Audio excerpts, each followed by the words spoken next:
मेहनत करे और सच्ची लगन हो तो ऊपर वाला भी जरूर उसकी मदद करता है। हमने बहुत ही गरीब घर में आंखें खोली, जहाँ 2 वक्त की रोटी के लिए भी सबको मेहनत करनी पड़ती थी। मेरे माँ बाबा भी बिल्कुल अनपढ़ थे, जिनको ना पढ़ाई से कोई लगाव था और ना ही वो चाहते थे कि उनकी औलाद भी पढ़े। लेकिन मैं आज अपने भाई की वजह से अमेरिका में सुकून की जिंदगी गुजार रही हूँ। हम दोनों में मैं 7 और मेरा भाई 9 साल का था। माँ लोगों के घरों में सफाई और खाना बनाने का काम करती थी और बाबा सड़कों पर झाड़ू लगाते थे। इस पैसे की वजह से उनको सब गंदी और हीनता भरी नजरों से देखते थे।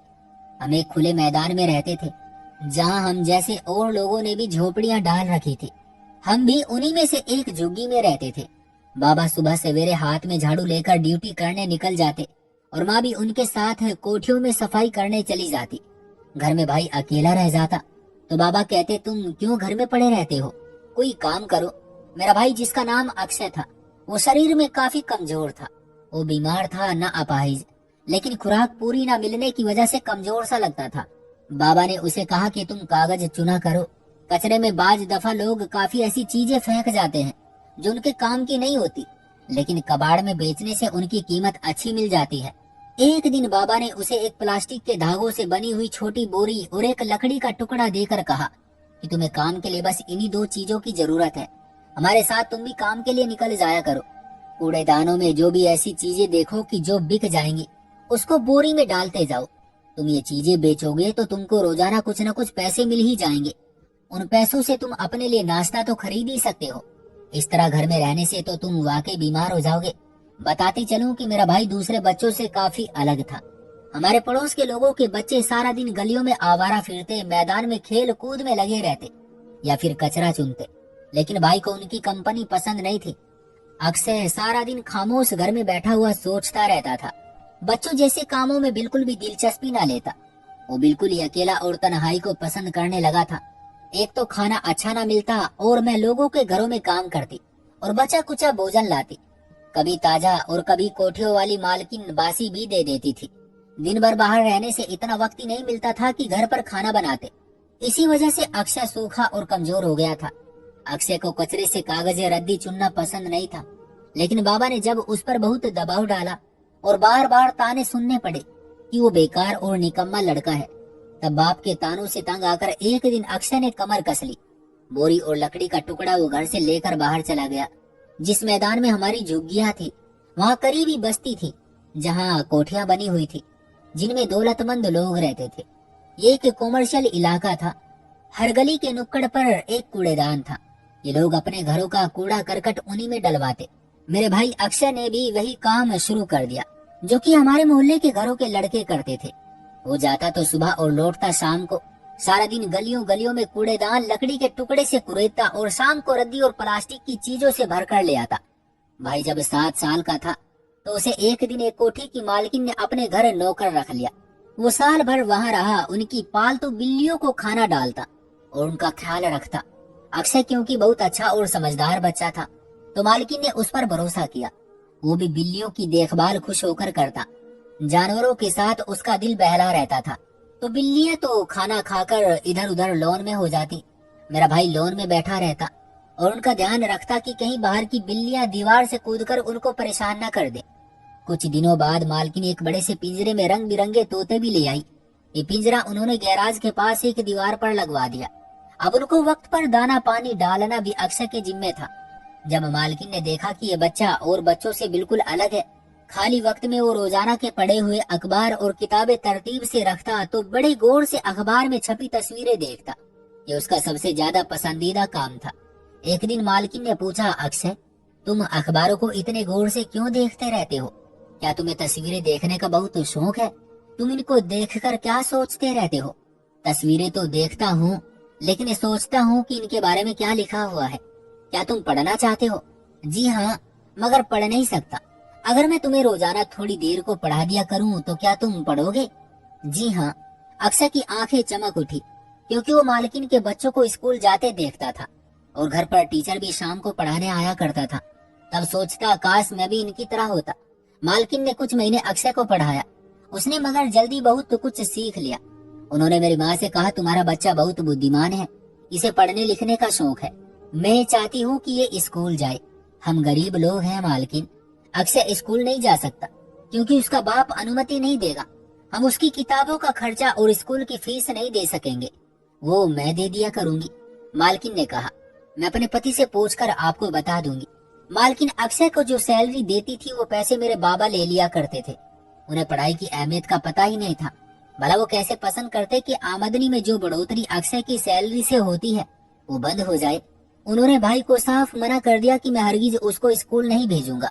फिर ना ये हमारे काम के काबिल रहेगा। एक बार अगर उसने साफ सुथरे कपड़े पहन लिए तो ये फिर बाबू बन जाएगा। छोटे मोटे कामों को हाथ लगाना अपनी बेइज्जती समझेगा। उसका खर्चा खुद मालकिन भरना चाहती है। नहीं, उनको मना कर दो। ये बिल्कुल ही निकम्मा हो जाएगा। उसको बचपन से मेहनत मजदूरी की आदत होनी चाहिए। अक्षय को स्कूल भेजने की मैं गलती नहीं कर सकता। अभी पति पत्नी की ये बहस चल रही थी कि मालकिन के पति का तबादला हो गया और वो कोठी छोड़कर दूसरे शहर चले गए। बाबा माँ से कहने लगे, देखा, मैंने कहा था ना कि ये बैल मुंडे चढ़ने की नहीं है। क्या फायदा है कि कुछ दिन स्कूल भेजकर उसका ध्यान उस तरफ करने का। जो काम वो पहले से करता है वही काम करे। कागज चुनने के दौरान उसे फटे हुए अखबार, कटी हुई किताबें, कुछ भी ऐसा मिलता तो वो उनको अलग कर लेता और घर आकर उसे ध्यान से देखता। उसे शब्दों की पहचान थी, इसलिए अब खुद शब्दों को जोड़ जोड़ कर पढ़ने की कोशिश भी करता और कुछ शब्द जोड़ भी लेता था। रविवार का एक दिन आराम का होता। उस रोज वो कचरा चुनने ना निकलता, सारा दिन घर पर रहता। माँ भी चाहती थी कि जब भी हम हफ्ते के एक दिन घर पर हों तो बेटे को भी घर पर होना चाहिए। रोज माँ खाना बनाती और हम सब इकट्ठे बैठकर खाते। अक्षय ने एक कॉपी और पेंसिल खरीद ली और जब उसको अखबार या किताब का कोई पन्ना या टुकड़ा मिलता वो कॉपी में उसकी लिखाई हूबहू उतारने की कोशिश करता। उसे इस बात की समझ नहीं थी कि वो क्या लिख रहा है, मगर नकल करके वो साल भर तक लिखने का शौक अपने अंदर पैदा कर चुका था। जब इंसान लगातार कोई काम करता रहे तो आखिरकार आगे समझ आ ही जाता है। उसको भी अब कुछ कुछ समझ में आने लगे थे।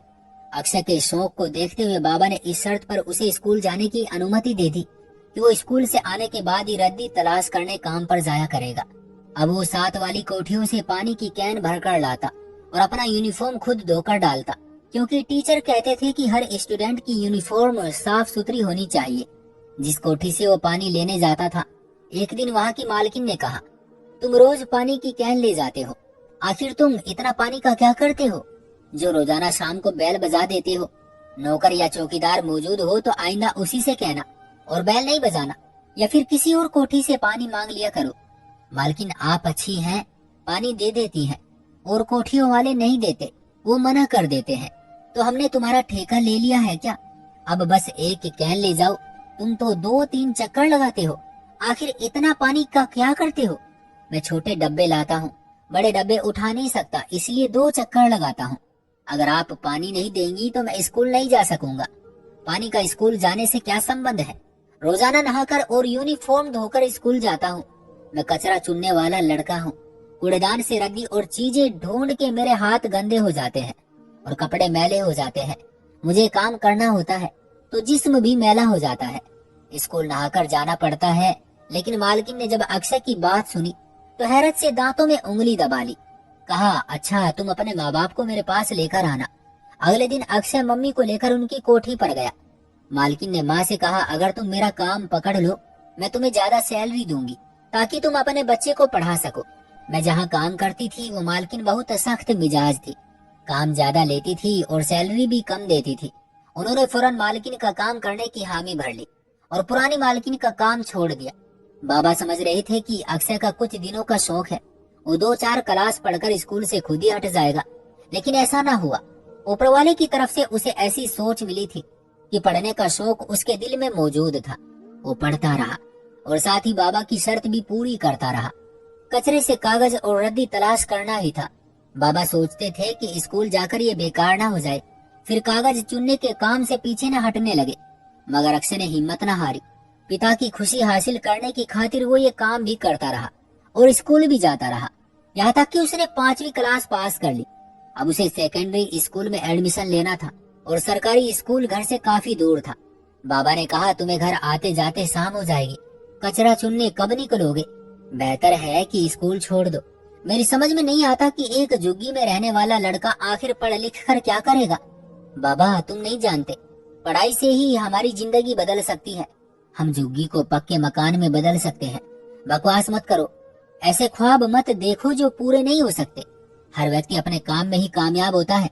तुम एक कूड़ा उठाने वाले की औलाद हो, तुमको सफाई वाला काम ही करना है। मैंने बहुत पढ़े लिखे लड़के देखे हैं, हालांकि वो बड़े खानदानी नौजवान हैं, उनको भी नौकरी नहीं मिलती, तो तुम्हें किस तरह मिल सकती है। बाबा आप अच्छा नहीं सोच रहे। ये सोचे कि अगर आप मैट्रिक पास होते तो आज आप महकमा सफाई में सरकारी नौकरी कर रहे होते।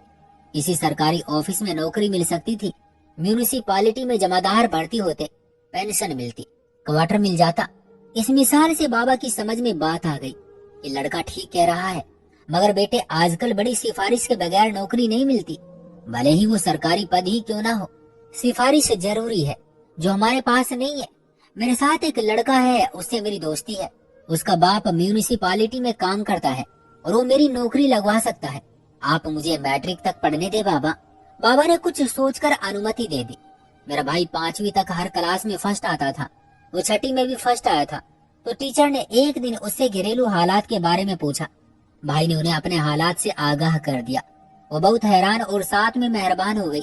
उसने न सिर्फ स्कूल की फीस माफ करवा दी, बल्कि किताबें कॉपियों का भी इंतजाम करने की हामी भर ली।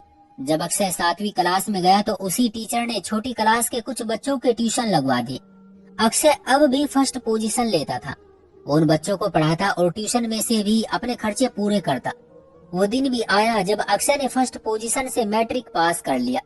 पिता ने दबाव डाला कि अब सरकारी कलेक्टर के पद के लिए कोशिश करो और नौकरी पर लग जाओ।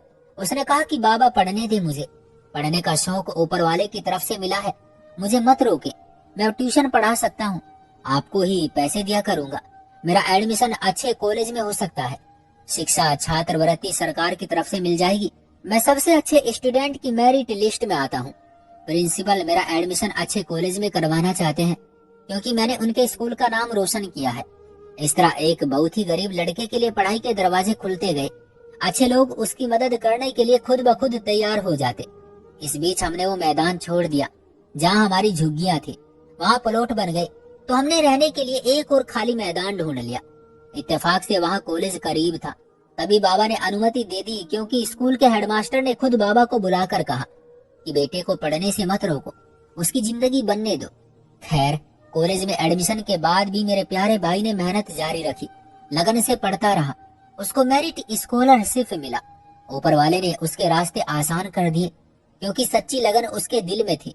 जब अक्षय ने कॉलेज में टॉप किया तो कॉलेज के प्रिंसिपल ने उससे एक फॉर्म भरवाया क्योंकि उसने अपनी हकीकत को नहीं छुपाया था। इस वजह से वो उसकी मदद करने के लिए तैयार थे। वो फॉर्म अमेरिका की एक यूनिवर्सिटी की तरफ से था। वो बुद्धिमान स्टूडेंट को चुन रहे थे। टेस्ट हुआ, मेरे भाई का लिस्ट में फर्स्ट नंबर था। वो फौरन स्कॉलरशिप पर पढ़ने के लिए अमेरिका चला गया। वो सरकारी स्कॉलरशिप पर अमेरिका में ऊंची शिक्षा प्राप्त करने के लायक था। वहाँ उसने बहुत कामयाबी हासिल की और उसे पीएचडी करने का मौका भी मिल गया। कोई भी सोच नहीं सकता था कि एक कूड़ा उठाने वाले का बेटा अमेरिका जाकर पढ़ सकता है, पीएचडी कर सकता है, वो भी उस देश की स्कॉलरशिप पर। ये वो दौर था जहाँ हमारे देश में करप्शन आम न थी। मेहनत और अच्छे स्टूडेंट को उसकी मेहनत का फल मिल जाता था और मेहनत पर पूरा उतरने वालों का हक नहीं मारा जाता था। पीएचडी के बाद मेरे भाई को पढ़ाई के महकमे से ही जॉब की ऑफर हो गई और वो अमेरिका में पढ़ने लगा। वहाँ उसकी एक अमेरिकन लड़की से शादी हो गई तो भाई अमेरिका में ही रहने लगे। जब तक बाबा और माँ जिंदा थे वो हमसे मिलने आया करते थे। उसने बाबा को पक्का मकान बनवा कर दिया और मेरी शादी एक अच्छे लड़के से करवा दी। माँ बाबा हर पल भाई को आशीर्वाद देते थे, जिनकी बदौलत उनको सुकून की जिंदगी मिल गई थी। और फिर माँ बाबा एक के बाद एक इस दुनिया से चले गए, पर मेरा प्यारा भाई मुझे और मेरे पति को अपने साथ अमेरिका ले आया। अब मैं यहाँ बच्चों के साथ सुकून से जिंदगी गुजार रही हूँ। आज मेरे भाई का समाज में एक स्थान है। वो जहाँ भी अपने जैसे पढ़ाई का प्यासा देखता है उनकी मदद जरूर करता है, क्योंकि वो अपना पिछला वक्त नहीं बोलता। अपने भाई की कहानी से मैं सिर्फ इतना कहूंगी कि अगर आप अपनी किस्मत बदलना चाहते हैं तो पढ़ाई को अपना ओढ़ना बिछोना बना लो, फिर देखना कामयाबी कैसे कदम चूमती है।